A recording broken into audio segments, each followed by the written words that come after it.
we were talking about the titles of the Tantra and the theme of the third eye. Now,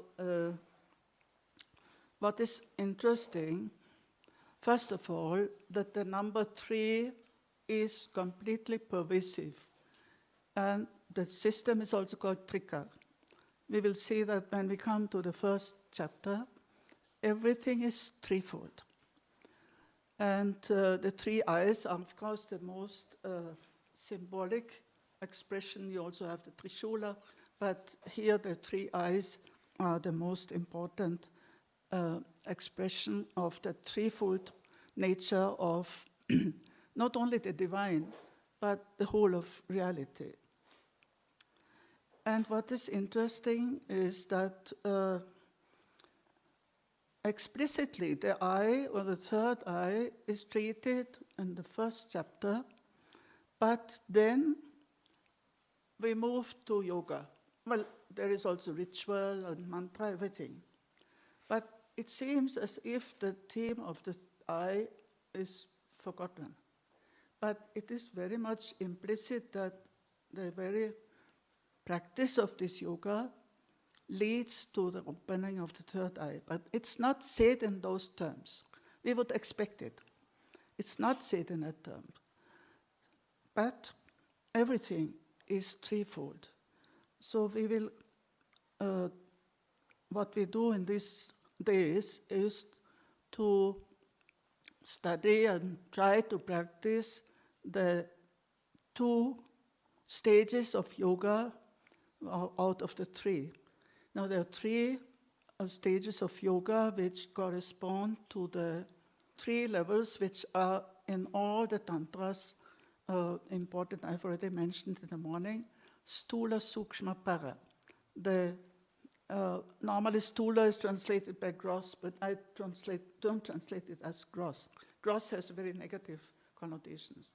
I have translated it as corporeal, something to do with the body, with the physical body. Sukshma is subtle, and Para is transcendent, supreme. So these 3 levels of yoga, they are also called dhyana, meditation. And here dhyana in a very wide sense, which comprises all spiritual practice. So we will mostly concentrate on chapters 7 and 8, which are the most intensive yoga chapters. But the first chapter, which deals with the 3 eyes, or the third eye, is also very, very important. Now, what is interesting is that the commentator, Kshemaraja, I don't know who has never heard the name of Kshemaraja. Maybe not. Many have not heard. Everybody has heard the name of Abhinavagupta at least. So Kshemaraja was the foremost disciple of Abhinavagupta, and he completed the work of his master by commenting on tantras, which Abhinavagupta did not comment upon. So it was a kind of division of labor, but Kshemaraja's style is different from Abhinavagupta's. But it's extremely helpful to understand those tantras. If you read the tantra without commentary, you will be lost. Or you will just get some idea, but you cannot really expand what is all implied in that. And there I have followed Kshemaraja's commentary, which is very beautiful, and not just a commentary of a text, but you can get the feeling that he had this experience. He had experience and he could read it into the text or out of the text. It's a very wonderful commentary. So Kshemaraja was a little bit conscious of the fact that the third eye was not mentioned in the further chapters, not explicitly. So he connected it, and he had this beautiful introductory and concluding verses were very poetic, where he always connects whatever has happened in that chapter with the I. And I, always in singular, means the third eye. So he comes from the beginning to the end. He like in music, that leitmotif, he brings the motif of the I again and again. And I have translated those verses, which are very beautiful. So we come to the first chapter, where the number 3 and the I is very central. But before that, maybe I have to say something more general about what is the revelation of a Tantra. See, Tantra, Agama, the terms are different, but the texts are the same. Sometimes they're called Agama or Tantra, are definitely revealed scriptures. And what does it mean, revelation? In the Shiva context, it means revelation by Shiva in any of his forms. And what is the form that revelation takes is a dialogue. And mostly it's a dialogue between Shiva or Bhairava and the Devi. And it is something very beautiful, very lively, because it's the Devi who asks questions and who inspires Shiva to answer. So he would be in his samadhi and he would not care to answer all those questions. But the Devi, she pushes him, she brings before him what we had seen in the morning, also the motive of compassion. You have to do something about this suffering world, and you have to reveal that secret of overcoming death, overcoming suffering, etc. So this is very beautiful in the first chapter, not only in the first chapter, but the Devi again and again, she asks questions in between. And of course, philosophically or theologically, the Devi is, she knows everything. She is Vidya, she is Para, everything. But she goes one step lower from her own level of being pure consciousness in order to mediate between the human beings who are in need of a revelation and Shiva, who is beyond. So her role as a mediator is very much important. And so that already brings us to the whole topic of Trika, which is, in the general sense, Shiva, Shakti, and Nara. So the three metaphysical realities which comprise everything, the divine energy and the human. And not only Nara does not mean only man, it means also the whole of created reality. So, and Shakti is always the mediatrix between Shiva in descending order from Shiva to Nara and from Nara to Shiva. So Shakti is the essential. That is why Shakti is so important in the whole system, and the Shakta traditions have been incorporated in Shaivism. So this is one of the basic understandings of Trika, and where the revelation is precisely mediated through the Devi, who is Shakti, and who solicits Shiva. Many of you have studied the Vijnana Bhairava, where the same situation is there, that the Devi asks questions but then there's no dialogue. Devi asks questions and Shiva answers, and the whole Tantra is just Shiva's answer. And at the end, when Devi is satisfied by his answer, it just says she embraced him and she was happy. She was fulfilled. But there's no dialogue in between. Whereas in the Netra Tantra, it is quite a lively dialogue, because she also challenges Shiva. She says, what do you mean to say, with your eye that should be blessing us, but you're burning karma, and what are you doing? So she is challenging him. So it's very, very lively. And till the end, at the end of the chapter 8, which is the very highest stage of yoga, where she says, now, all this supreme secret I have received, this which she has asked for. But how does the Tantra come down to us? It doesn't fall from the heaven. But there is a process which you can call it historical, or you can call it just revelatory, that a revelation takes place at different levels, from the divine down to the siddhas, the rishis, or the enlightened beings, to the human language, until it comes to human language. And the mediator who brings it down into human language is called Tantra Avataraka, the one who makes the Tantra descend from the divine level. Otherwise, we would have no access to that revelation.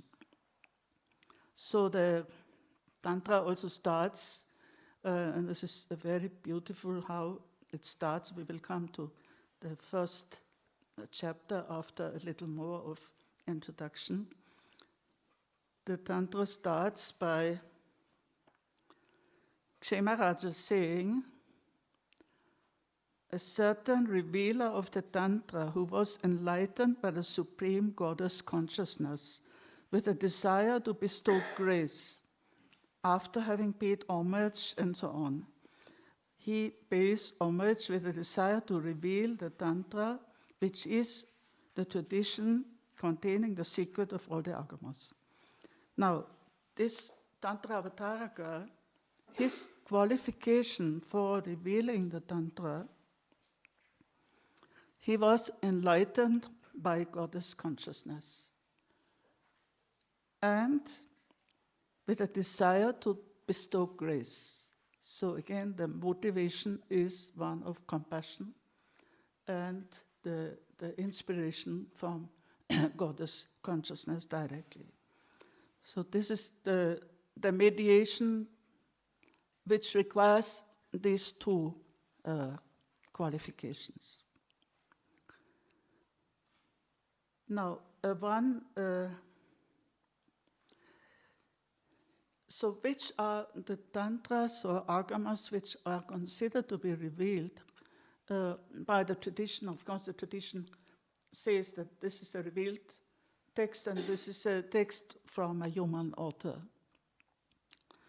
And we have, this is just for the general information for those who don't have so much background. There are two major schools of Shaivism, Shaiva Siddhanta, which is now prevalent mainly in the south, but it was also in Kashmir, and what we call Kashmir Shaivism or Trika and other names. And there is a rich, very rich literature of Tantras, Agamas. But those which have survived in the living tradition in Kashmir are not so many. So that what I have already mentioned, Malini Vijayuttara Tantra, which Abhinavagupta has made it the basis for his Tantra Loka, the light on the Tantras. And Swachanda Tantra is also a very vast and beautiful text dealing a lot with initiation, cosmology, and ritual and so on. And the Netra Tantra is, in a way, a shorter, we cannot say shorter form of the Swachanda Tantra, but they are very much connected and complementing each other. And then we have, of course, the Vijnana Bhairava, which I have already mentioned, and the Paratrishika Tantra, and all these three tantras which I have studied more deeply and which I find very fundamental. Vijnana Bhairava for the practice. Paratrishika is of a highly mystical order with the commentary by Abhinavagupta. And now the Netra Tantra, it fills a gap. There are no repetitions. Each one has a unique contribution. And Netra Tantra precisely fills that gap of a yoga or a text which leads you through these different levels of yoga, from Stula via Sukshma to Para. Now,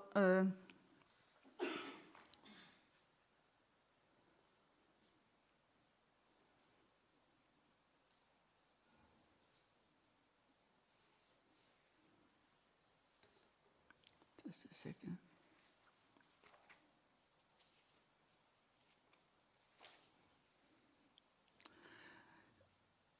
Not so long ago, I mean a few years ago, only one, Tantra has been published, which is from Pondicherry, which is belongs to the earliest stage of Shaiva Agamas.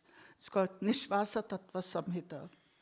And it seems, according to the translators, this is before the division between Siddhanta and Trika. Now, the basic philosophical division between Siddhanta and Trika is Siddhanta is dualistic, and Trika is non-dualistic, or supreme non-dualism, as we have heard. Now, the Nishvasa Tattva Samhita is a very interesting text, very fascinating, and not so systematic, so you find a lot of material, and it is published, it's translated, so one can have access. So in the Nishvasa Tattva Samhita, it is described how this revelation happens. From the peaceful Shiva, whose body is invisible, came forth scripture in the form of sonic energy. Here you have your Nada Rupa. Purely Nada Rupa, sonic energy. Extremely difficult to grasp. Now, Sadashiva. Sadashiva is the main divinity in Shaiva Siddhanta. And the one stage down is manifestation from Shiva. Sadashiva understood it, and he enlightened me, means the redactor. I redacted the scripture in the form of sonic energy into books. It was expounded for the gods in the form of metrical composition in Anushtup. From them, it reached the stages, and from them, the tradition came among mortals. So here you have the whole descent from the peaceful, unmanifest Shiva to sonic energy, to the gods and the sages. And it's a very beautiful passage. And the understanding, a philosophical understanding of Agama or Tantra is, according to Abhinavagupta, it is consciousness itself, Vimarsha. We have despair, Prakasha, Vimarsha, the light of consciousness, and its reflection or its awareness or self-reflection. And the scripture, the Tantra or Agama, is an expression of that self-reflection of the divine, where we, through the human language, we can go on that return journey from that which has descended, and then we can go on the return journey to the divine.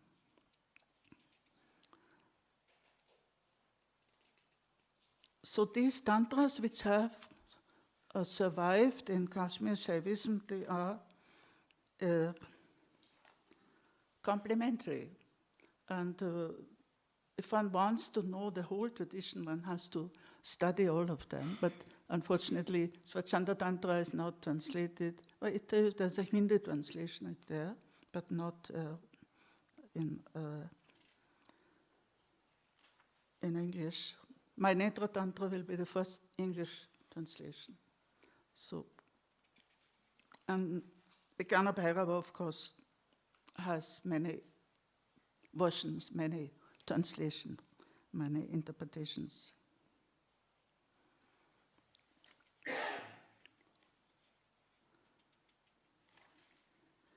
Now, the context, as I said in the morning, that every agama has 4 sections, but it's not always in that form, especially not in the South Indian agamas. They have these 4 sections on ritual, on daily behavior, and philosophy, vidya, and yoga. So the section on yoga is always there, more or less prevalent, more or less expanded. The Jnana Bhairava, for example, it has no section on philosophy and no section on ritual. It goes immediately beyond ritual into yoga or spiritual practice. Now, for those who are interested, we have some tables of how the yogangas correspond to Patanjali Yoga Sutra, I suppose, is known to everybody. Yeah, I think this I can assume. So the 8 yogangas of Patanjali, how they have been reflected in the Shiva Tantras, Shiva Yoga. So there is a table where you have a comparative table. You can have a copy of that just for your information. Now, what is the difference in the Shiva Yoga from Patanjali and from the Hatha Yoga is later. I mean, this is historically true. There's no Hatha Yoga, and many things are developed. They develop, but the system of Hatha Yoga is later. So one of the Siddhanta Tantras or Agamas, Parakya Tantra, is also very interesting. And the distinction between the Siddhanta and the Trika Tantras is not so great. I mean, we can learn from both. And in the Siddhanta Agamas also there are wonderful things about yoga, Mṛtyujit Tantra, etc. So in the Parakya Tantra, there is a dialogue between the disciple and the guru. So where Pratoda is the disciple, he spoke, yoga has been defined as contact. Now contact is a translation of sambandha. Sambandha. That contact of the soul is thought to be with what, according to the system? Contact with what? It cannot be union of the soul with a tattva. Tattva means a level of reality, because the soul is all-pervading. Then Prakasha, the guru, answers, it is connection with the 8 supernatural accomplishments, the cities, or different possibilities are mentioned here.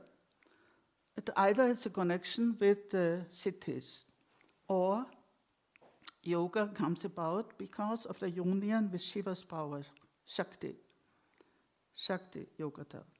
Or yoga is something that is in the intensive practice of yoga, and that arises from the attainment of samadhi. Or yoga is immersion into Him. Tat Samarvesha. arising from the contemplation of his nature. And this is actually what would apply to Kashmir Shiva Yoga. Immersion into him, samavesha. A samavesha is even preferred to the term samadhi. Samadhi belongs to, the gradual Ashtanga yoga rising up to samadhi. But samavesha is more encompassing than samadhi. And samavesha means the complete merging, complete union. Arising from the contemplation of his nature. That's Svarupa Bhavana. Now, these are two terms which are very essential in Kashmir Shiva Yoga. Svarupa is the essential nature. The Vedantis would call it Atma, but here Atma has different connotation. Svarupa is that a true essential nature, and bhavana is a way of contemplation where you become one with the object of contemplation. You project it or you visualize and so on, and then you merge into that object. So you merge into your own svarupa. In fact, you continue with the translation. In fact, union with the Lord is impossible because he is all-pervading. When it is spoken of in scripture, then it is spoken of in a figurative sense. This is very interesting, because Shiva is all-pervading. How can you have union with all-pervading? You have to become all-pervading. Success in yoga, accompanied by the 8 properties, is achieved by the intense practice of that. By the means taught above for achieving this, yogins become possessed of supernatural powers, supreme because of yoga. Now there's one, the most non-dualistic description of yoga by Abhinavagupta himself is in his commentary on the Netra Tantra. Moreover, this Shastra means the Netra Tantra teaches the yoga of Shiva thoroughly. This yoga of Shiva is said to be non-dualistic and beyond the dichotomies. Instruction in this yoga is given in this way. If something is imagined to have a certain amount of division, it is explained by analyzing it again and again.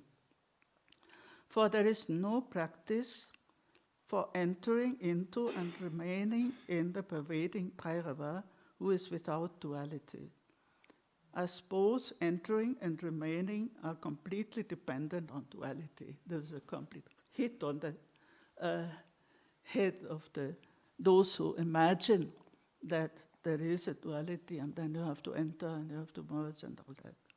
Therefore, we just take this in the background of your practice. Therefore, all the efforts made by teachers and disciples serve only to remove the inhibition caused by all the duality they imagine. So this is a radical non-duality. So all our efforts just serve to remove all the dualities which we imagine.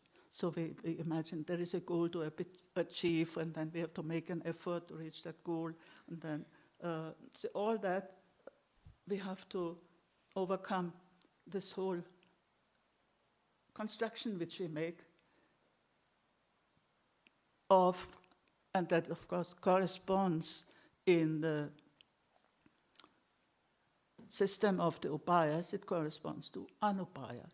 There's no way. There's nowhere to go. There's no way, nothing to achieve. It's anupaya. But we have to be aware of that. But who is qualified for anupaya? So you have to be qualified for a certain stage of yoga. And in those 2 chapters which we are going to study, we go step by step and keeping all this non-dualistic in the background, but then we can ascend through all this from the subtle to the supreme. I don't take the stula, because stula, which is a ritual. So we don't perform ritual, not even in the presence of what I have learned from Swami Lakshmanju, that was not performed, that ritual aspect, but the sukshma and the para. So although this is very true what Abhinavagupta says, that we have to keep it in the background and then proceed on the way as the Tantra shows us in these 2 chapters, 7 and 8.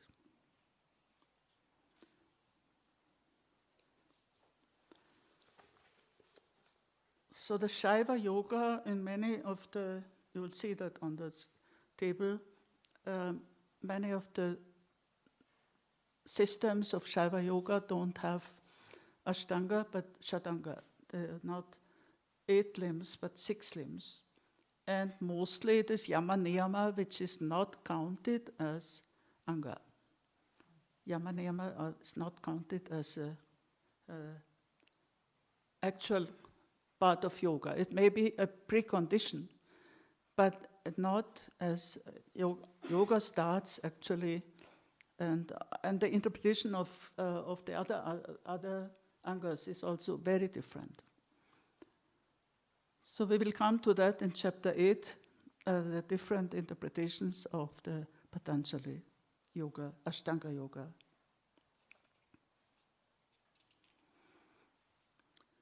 So now, with keeping this in the background, we can start with the first chapter. You have the translation and the text also, the text of the Tantra.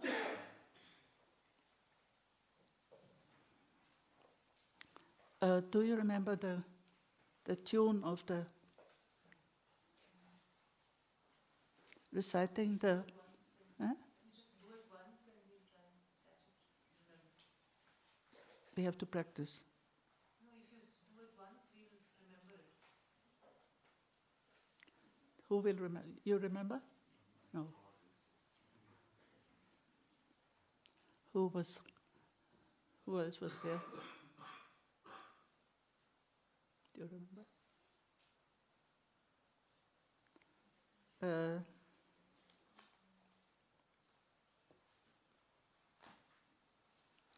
My voice is not good, so I cannot.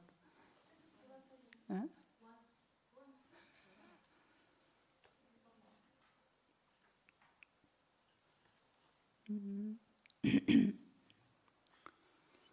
Trita tisreshwavastasu rupamastaya shaktiman utpavastiti samhara kritsna vishvasya shaktita. So it goes like that. It can be a little higher. You don't remember? You can try. Mm-hmm. Then we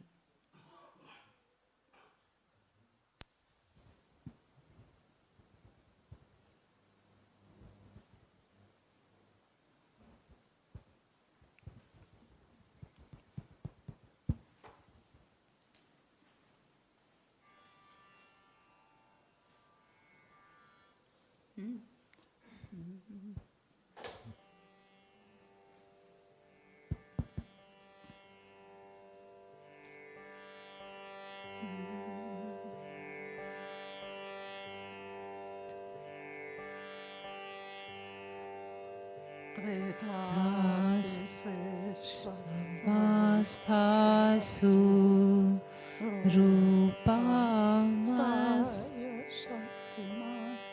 Just do it once. Just say it once.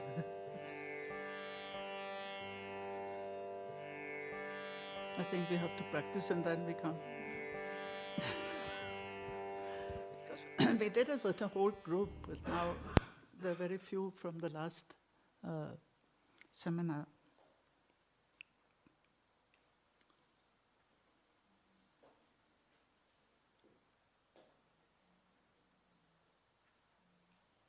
We will not read the whole first chapter, but some of the essential elements. In the beginning is exactly the revelation of the trika, the triadic or threefold nature of everything.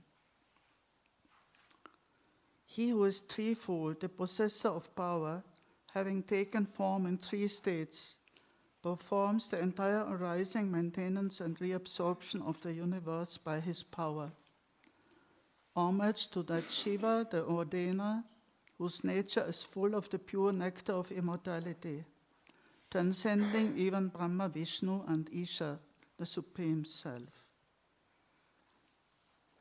So it starts with the complete, that triadic nature of Shiva and of his action, his acts. Actually, we have the Panchakritya, 5 acts of Shiva, but here only 3 acts, Srishti, Sthiti, Samhara, which this is an older version of the 5 acts.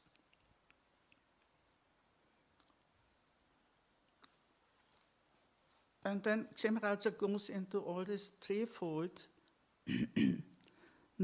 and it corresponds to the 3 eyes, the 3 powers, the 3 Shaktis.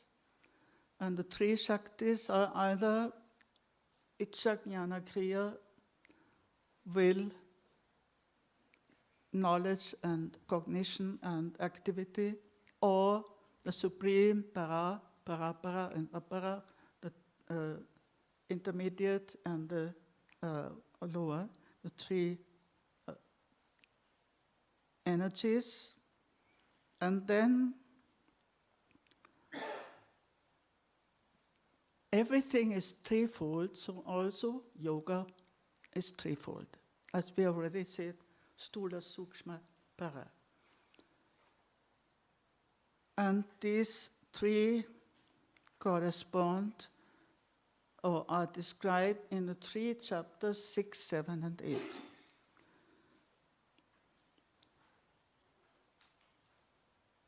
And the 3 acts of Shiva, of course, creation, maintenance, and dissolution. And then there is the symbolism.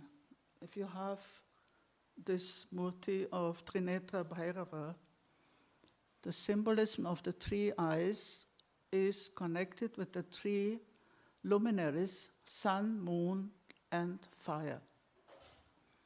And you will get, yes.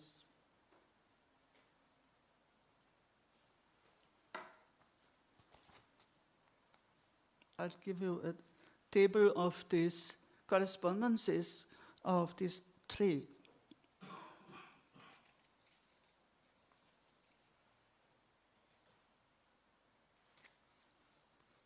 I think this can be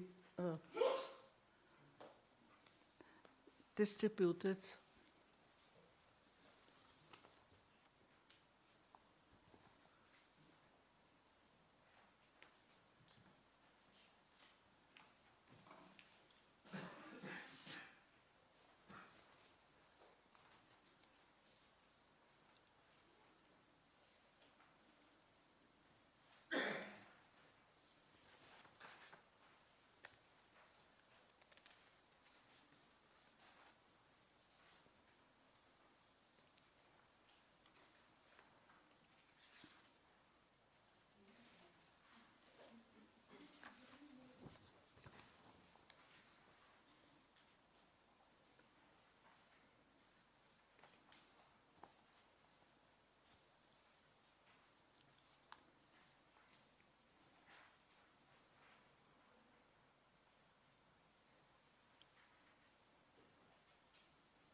Enough? Yeah.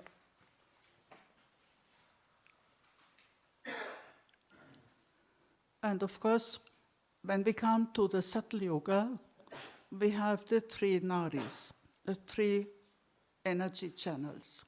But this is not mentioned here. It will come in chapter 7. So on table 2, 3 eyes and their qualities. So the middle eye is fire, the right eye is sun, and the left eye is moon. That's why on this image you have the middle eye and the right eye are red. And the moon is, of course, white. And their qualities, that will come in the text itself, in the first chapter. What are the qualities? And here comes the whole dialogue with the Devi. I think it's more lively to read it and then to come to these qualities, because it's a whole discussion between Shiva and Devi.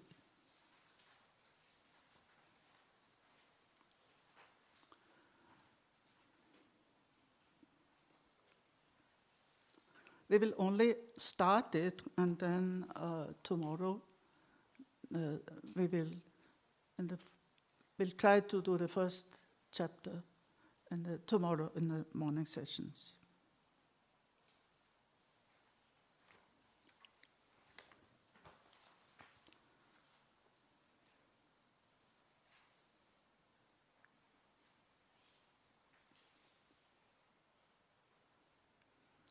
Here the commentary is very extensive, but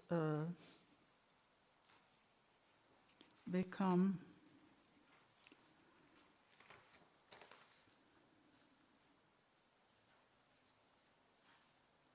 in verse 3,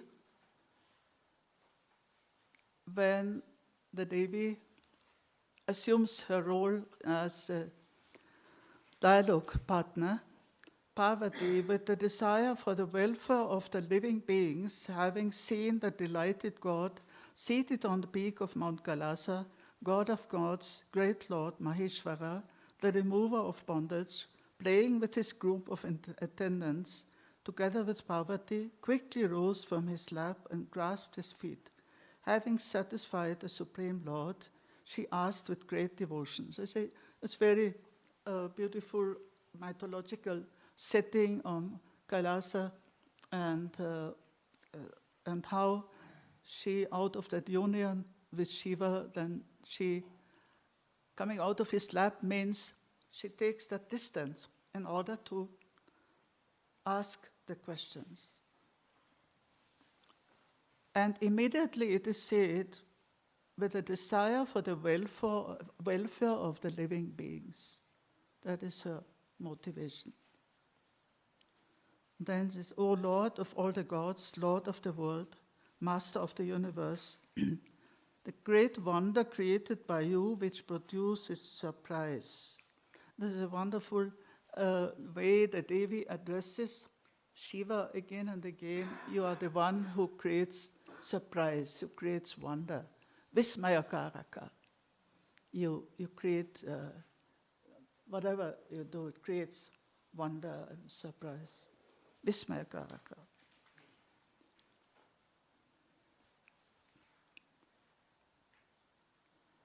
But yes, O God of the whole world, but O Supreme Lord, for me this unrevealed secret is difficult to understand and attain.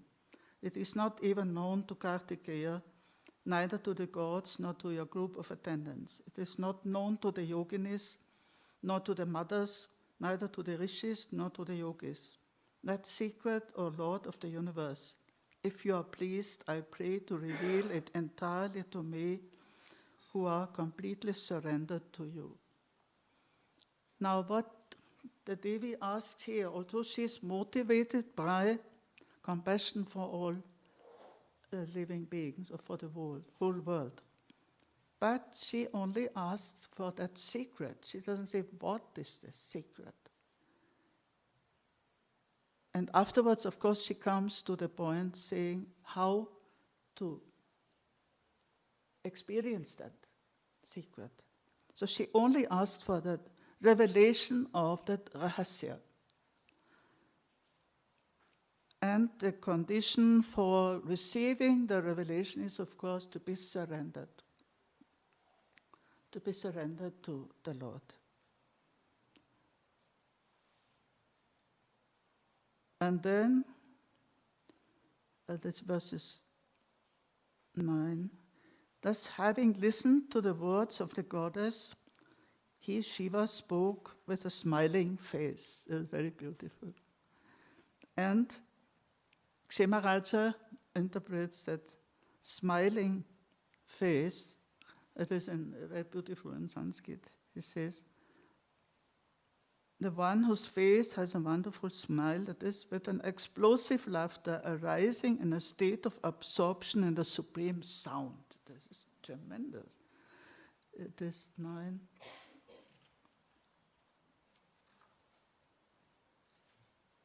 We have many representations of Bhairava with an open mouth, kind of shouting, or so this is that kind of, not exactly laughter, but a kind of explosive open mouth and explosive laughter arising in a state of absorption in the supreme sound. Now, this you can meditate on that.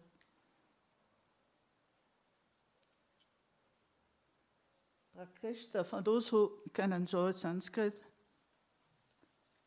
Prakrishta hasa paranada dasha samavesho attahaso vadane abhidhane yasya.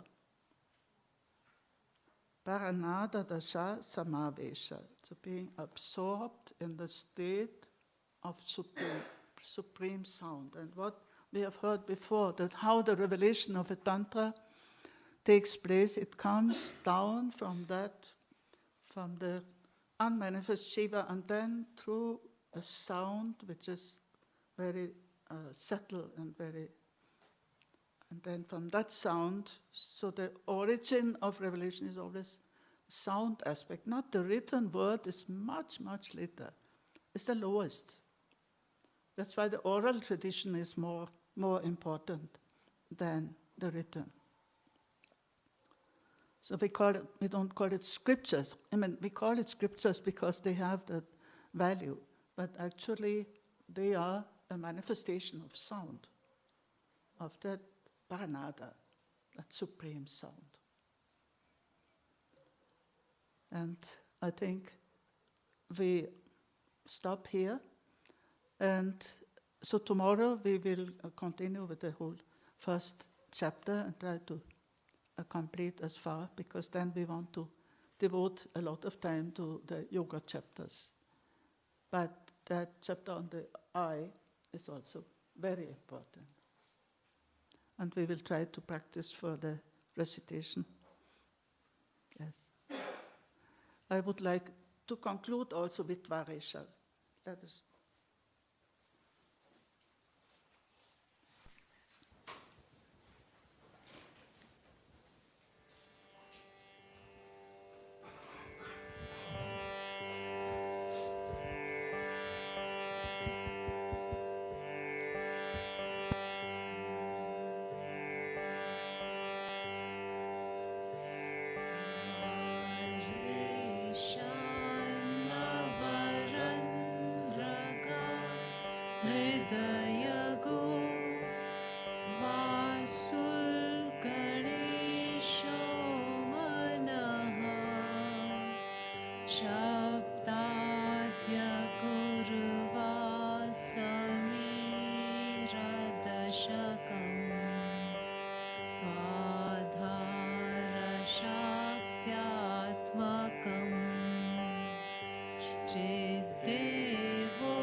षड्गुण्यमङ्गावली